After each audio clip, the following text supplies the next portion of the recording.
Ashley. Welcome to the show. Thanks so much for being here. How are you today? I'm doing well. Thank you so much for having me, Cassie. I'm so excited. Absolutely. We're stoked to have you. But before we get into the conversation, we have to ask you what is in your cup this morning? It's about 11 o'clock Eastern when we're recording, so it's a little bit early in the day, but are you sipping on anything fun right now? Yeah. It's for me, it's 8 a.m. On Pacific Standard Time. So I'm having my morning tea. I have a little bit of honey, a little bit of lemon in there so that my voice sounds good when I'm chatting with you. So yeah. Oh my gosh, I love that. I just have my coffee here, and I think Cassie also has tea. So we're actually doing, instead of marketing happy hour right now today, it's marketing coffee and tea hour, I guess. I love it. Exactly. Well, Ashley, could you just share quickly the story of how you got into podcasting, a little bit about your background, and then the unexpected opportunity you had to join the HubSpot Podcast Network? Absolutely. So it goes back to my childhood, which is funny because that's something that I do on my show is going back to just the childhood and starting at the beginning. But growing up, I was this overachiever who always wanted to do really well in school, very committed to everything I did, cried when I went outside the lines, when I was coloring. So even just a perfectionist. And I was also a little manifester. So I wrote at the age of 10 to myself that I wanted to go to Stanford, that I wanted to go to Harvard, that I wanted to be a lawyer. And I was able to do all of those things. And I thought that the path would be linear. I thought that if I worked really hard, I'd see those positive results and it'd work out. And for most of my academic career, it did. Not that it was easy. I had to work really hard, but I usually got to see those positive results. And I remember the podcast actually came from my first pivot or first really pain point in my journey when I failed the California bar exam. And I failed the exam. I ended up losing my job. I had always achieved, and I really couldn't believe it at that time. And the thing that really saved me was storytelling. It was people telling me their stories, telling me, oh, don't worry, this judge had to retake. Oh, I had to retake, professors, everyone else, but no one really talked about it, especially at that time. It was like 2017. And there's still a lot of shame attached to failure, especially in these inherently traditional fields like law. And I wanted to shed light on it. I knew I would actually pass it at some point and become a lawyer because I was very determined, and I did do that. And I wrote a blog post, and that resonated with a lot of people. And it made me realize, okay, there's a gap in the market here. People want to hear these stories, they want to feel less alone. What can I do about this? So a couple of years later, has started my attorney life, which was very busy. I had a little bit of a lull in my cases in 2020, and I just really wanted to be creative. And I thought podcasting. I'm a podcast girly. I always listen to podcasts. I've been listening to them for so long. And so I thought, why not shed light on the humanity behind success? So let's talk about the setbacks. Let's talk about failure. Let's talk about pivots. Let's talk about finding purpose, whatever it may be, the doubts, all the things that you don't get to see on social media and on LinkedIn, all the highlights, so that people can feel less alone. And so I started No Straight Path. I put out the teaser a couple of years later. Still, it's taken a time just because life happens. And I actually put it out on February 17th, 2022, the teaser, with no expectation, no goals, just wanted to put this art into the world. It was a desire, it was on my heart, something that my mom would say. And it was to honor her memory. She was a huge storyteller, and it was the year of the anniversary of her passing. And so that's really why I did it. And then 3 weeks later, HubSpot, they reached out to me to join their podcast network. And so I always say it was just like divine timing. My mom completely blessed this whole thing. And it has been an incredible journey. I will say that I, at the time, was practicing white collar investigations. So when they reached out to me, I didn't really know what an accelerator program was, what a creator really was. I was not, I was deep in the weeds in my legal career. And so I came in as a novice, but I think it was actually extremely helpful for the growth of my show and just me being brave and kind of going forward with it because I didn't know much about the industry initially. Oh my gosh, I love hearing that. And I just think that resonates with so many people out there. They're all looking to do something creative that really helps people. And that's what you're doing with your show. And I think that's incredible. You mentioned that you stepped away from practicing law to pursue this podcast. Do you have any tips for people out there who, want to make a career pivot like that? Yeah, yeah. So I was fortunate to be in HubSpot's accelerator program, and there were a lot of milestones that I had to hit. And as far as growth and numbers and speaking events I had to do, which was wonderful. But simultaneously, I was also juggling a really busy legal practice. And in addition to that, I was planning my wedding. So I was married, but we were a pandemic couple. So we were finally having our big wedding. So to be quite frank with you, it came from a place of necessity in that I had to figure out, I've got to take something off my plate. And I tried for 6 months to do it, and it led to complete burnout. And it was something that I really didn't want to give up on. I had a certain amount of months to try to continue to grow the podcast. And so I thought, I've got to go for it. I love it. Number one, I'm passionate about storytelling. It's something that makes me come alive, is what I feel, especially because it was out during a time of grief. So it helped me like really live again. And so I wanted to give it a shot. And I also wanted to keep my job because I am a risk averse human. I always say I'm a practical dreamer. And so what I suggest to people is, talk to your employer. I pitched a sabbatical and they said yes. I talked to lots of different people and got answers from different people and did my research so that once I went to leadership, I had an answer for everything. I had people who could cover my cases. I was very diligent about how I was going to present it to them. So instead of advocating for a client, I was advocating for myself.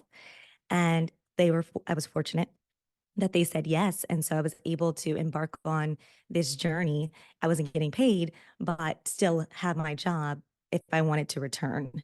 And so I think that you don't always have to quit your job.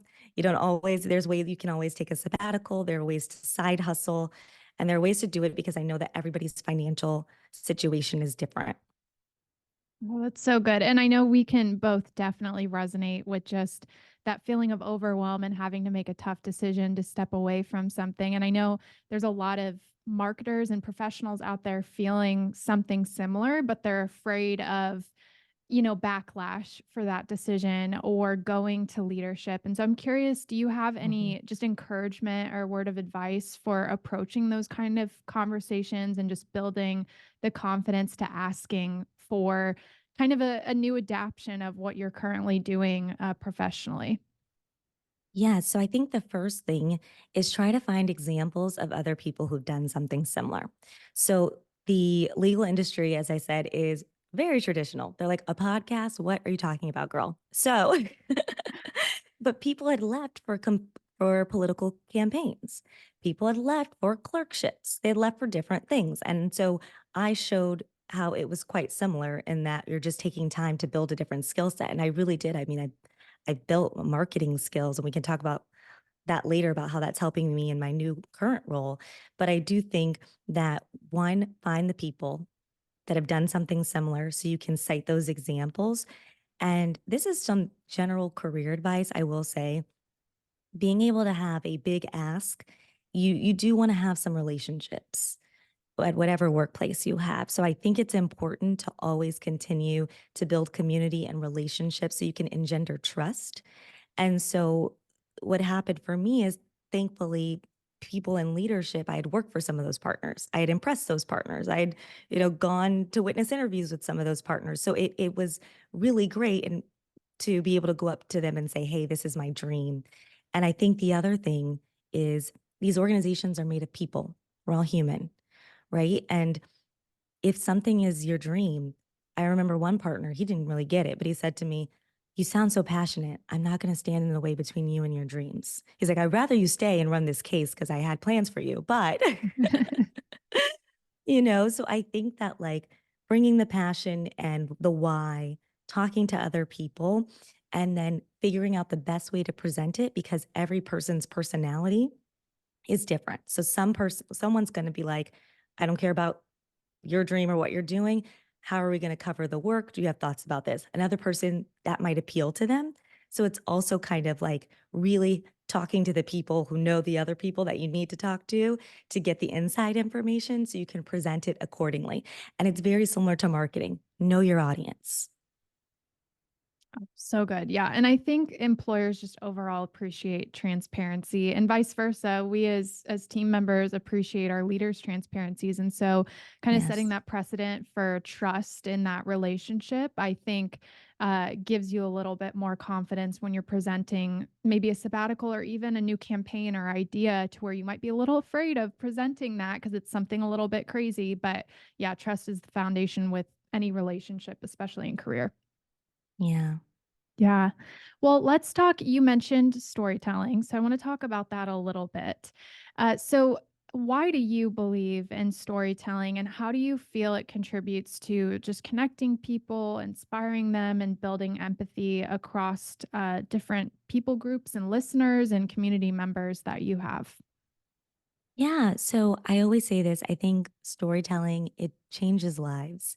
And it has certainly changed my life. I think that when it comes to the inspiration part, just being able to see someone else do something that you aim to achieve helps give you that extra boost of confidence to go out and do it. Kind of like what we are talking about, even if it is just kind of putting out that new or pitching that new campaign to someone. If you see someone else do it, we're human. So we're taking in all these different data points and we may not even realize it, but a lot of it is connected to story.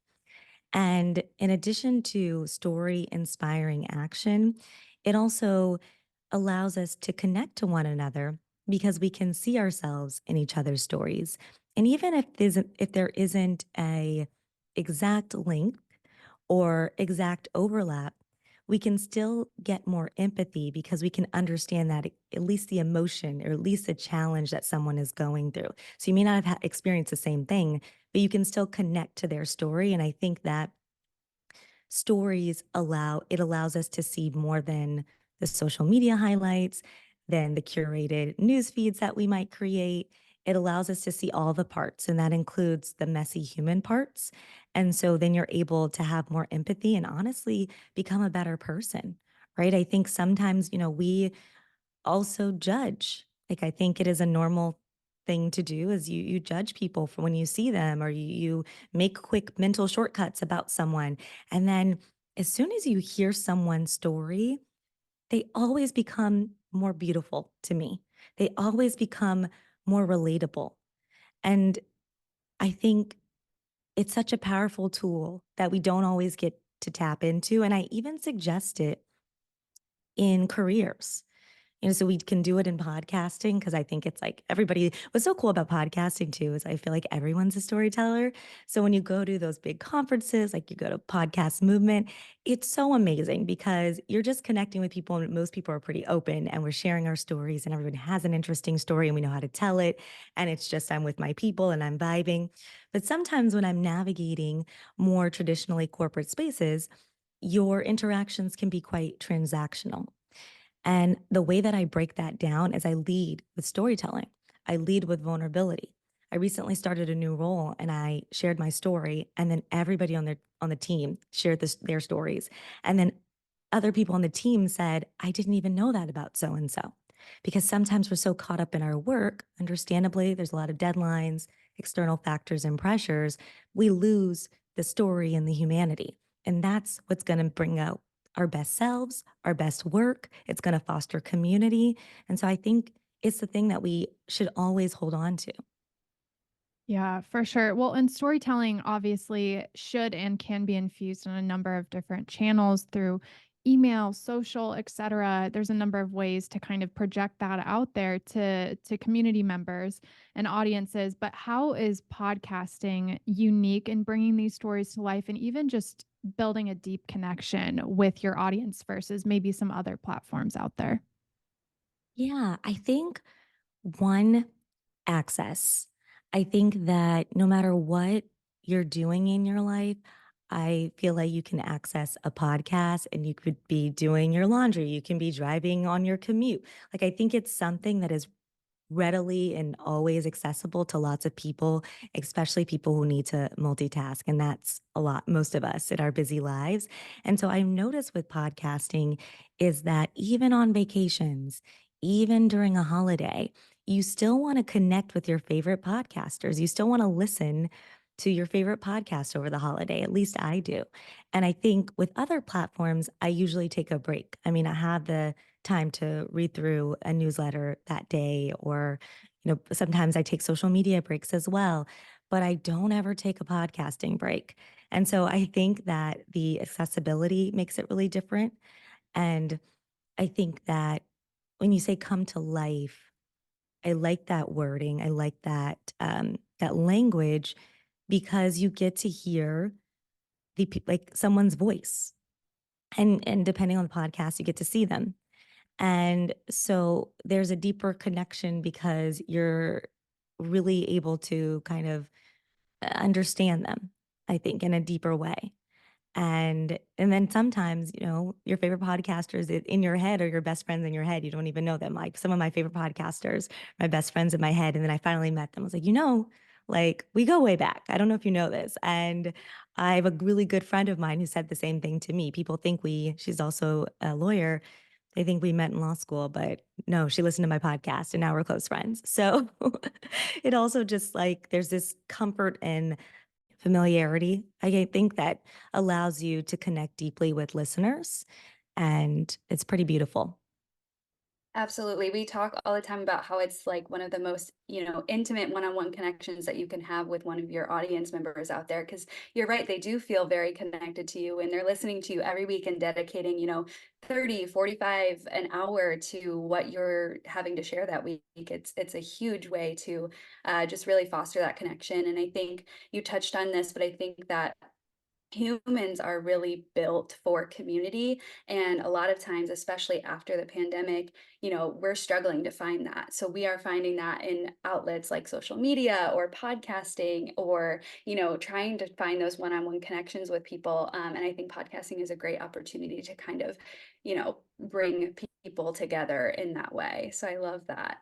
I want to really quickly just ask you, because you talk about how you're such a podcast girl yourself, what are some of your favorites? We have to know. Yeah, so I really love Glenn. None of my stuff though is like business and marketing, which is crazy because I That's need it. okay. I We're know, which is good. okay. Because I'm more of like an interior life feelings type person. So I love Glennon Doyle. We Can Do Hard Things. I also actually do for my podcasting business. It's been helpful. Side Hustle Pro by Mhm. by Nikayla Matthews Akome. Yes. And I'm so sad that Brene Brown's podcast was discontinued, but I mean, not she discontinued herself. She's doing something else. But whatever Brene Brown does, I like to consume. And what was I? And I'm also been listening to just a lot of, I just transitioned into DEI work. And so been listening more to those kinds of kind of like diversity, equity, and inclusion kind of podcast just to learn more. And it's been a lot of fun. And I've always loved the daily. And oh, and I love, sorry, I keep going. And I love Modern Love. Modern Love Oh, was my first podcast with the New York Times. I've been yeah. listening to them since like 2014. Wow. So, yeah.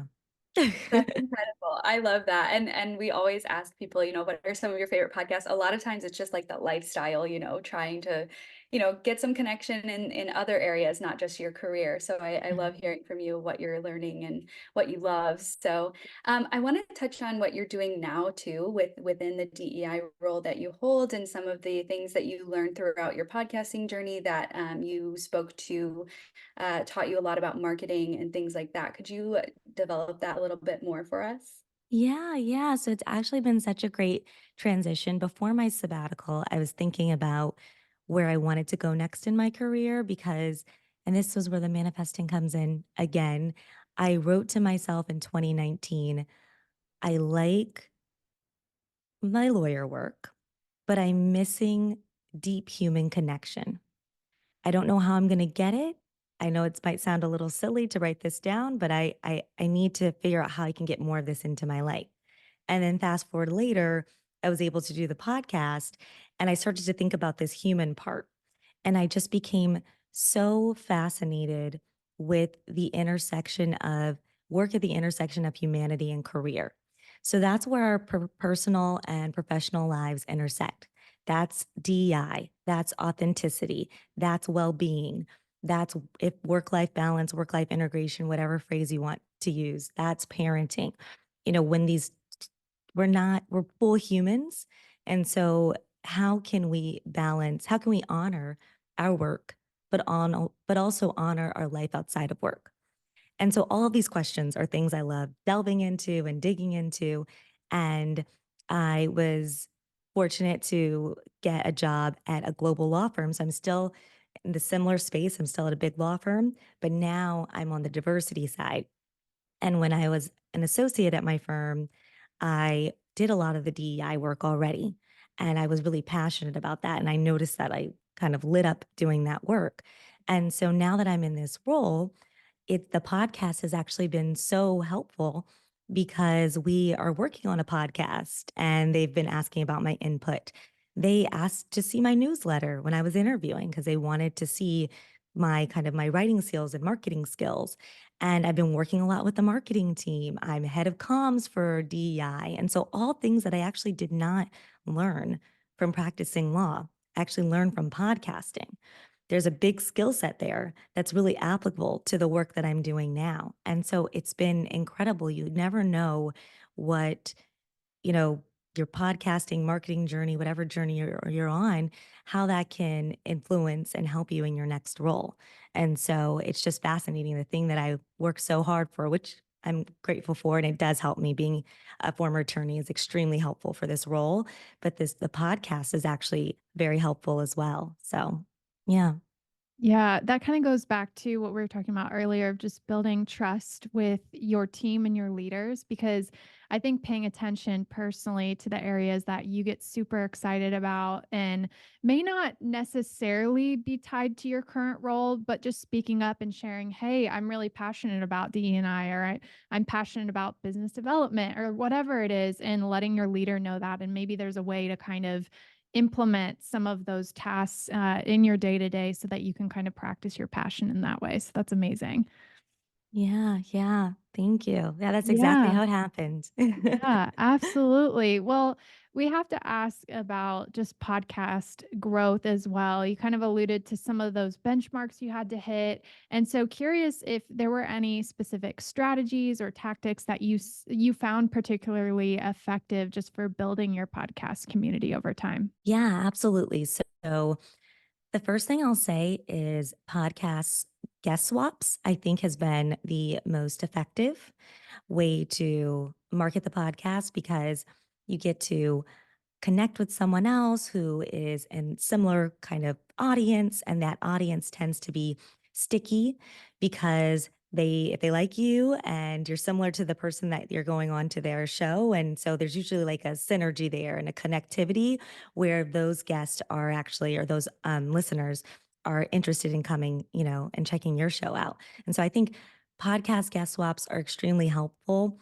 And I think that, as opposed to, because I think there's sometimes, people think a big guest will get a lot of listeners, and sometimes it does. But usually you want to get people who listen to podcasts, and you want to get people who would be a likely listener for you. And so even just going on smaller shows and continuing to just connect with other podcasters, I think has been extremely helpful, because not only do you get to do the guest swap and you tap into their audience, then you've built a connection with another podcaster, and then you can figure out ways to collaborate in the future. And so that's certainly happened. And then you build relationships, and it's also just so much fun. And so I think that when you're enjoying it and you're connecting with like-minded people, it's easier to grow too, because you want to do more of that. And I think that's actually been the most helpful way. I have some listeners that we talk a lot on LinkedIn, and they heard me on Jenna Kutcher's show. And so that was extremely helpful. And so I think that also getting on the big shows, if you can, and then the guest swaps, I think are extremely helpful. And then the organic growth of showing up on different social media platforms, I feel like there's a pressure to show up on every social media platform and do all the things. And I think it's really challenging to do that. So I think it's important to figure out what social platforms you enjoy and focus on those. And so I'm a millennial, so I'm an Instagram girly. I haven't left them. I might do TikTok at some point, but I do a lot of Instagram and I do post on LinkedIn. And I've noticed those two platforms for me have been quite helpful. Yeah, absolutely. And I think the two biggest platforms for us are like that have seen the most growth for our show are even LinkedIn and Threads right now. As of this Oh, recording in nice. January of 2024, we've been growing a lot on Threads, which is really, really cool. So even the, new platforms that you're not really sure about, just dive right in and try to, figure out if your audience is there. And if they are, great. If they're not, move on. I think that's great advice. I'm curious to hear from you too. What do you know now that you wish you knew earlier on in your career? I'm sure you have a ton of answers to this, but if you just think of one that if you could pass on to your younger self, what would you say? Yeah, yeah. So I think it would be that I am not defined by my career. I am not defined by what I produce. As I mentioned earlier, because I was such an overachiever, I moved through my work and my journey with more anxiety than I would have liked. And I think that if I would have been able to take a broader perspective of who I am as a human and focus more on those qualities that help me become successful in my career. So it's the resilience, it's being hardworking, it's being intellectual and creative, it's being a great, you know, collaborator, someone who's a good leader. All of those things, work on those skills and be grateful for those qualities that you have and define yourself more by that because careers come and go, money comes and goes, but your anchor is yourself. And now I move through the world with so much more confidence. Even starting this new role, it's just been so wonderful because I know who I am, I know what I want, and I have a vision. And I think in order to have a vision for your life, you need to understand yourself and you need to define yourself by those qualities and not by these outside factors. And I think that's something that I wish I would have known, but I'm glad I know it now. Awesome. Well, congratulations on just your new role and everything that you've been able to accomplish through your show and all the people you've been able to impact. We're excited to continue watching you grow and develop and everything that you're doing. But speaking of that, we'd love to stay in touch with you just as everything grows and develops, like we said. So, do you mind sharing with us a little bit more about where we can find your podcast, your social channels that you were talking about earlier? Where can we stay connected with you online? Yeah, absolutely. First off, this has been an amazing conversation. You're both great. Thank you so much for having me. And yes, I'd love to connect. I'm on LinkedIn at Ashley Menzies Babatunde. I respond, I'm here, and also on Instagram. So the No Straight Path Instagram is no_straight_path. And then from there, you'll also be able to see my personal Instagram that you could link to as well. And I'm happy to connect there as well. Awesome. Ashley, thank you so much. This has been such a refreshing conversation and a great way to start the day. So appreciate you coming on and sharing your story with us today. Absolutely. Thank you for having me.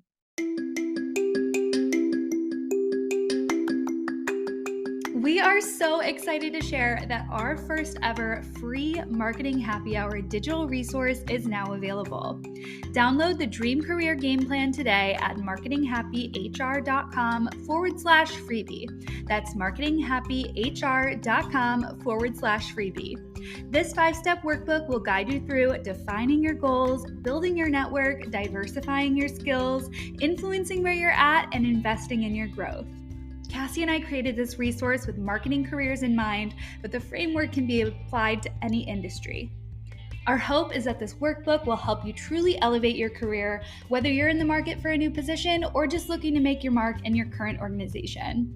No matter where this resource finds you, we are cheering you on every step of the way. So go check it out at marketinghappyhr.com/freebie to download and make your career dreams come true.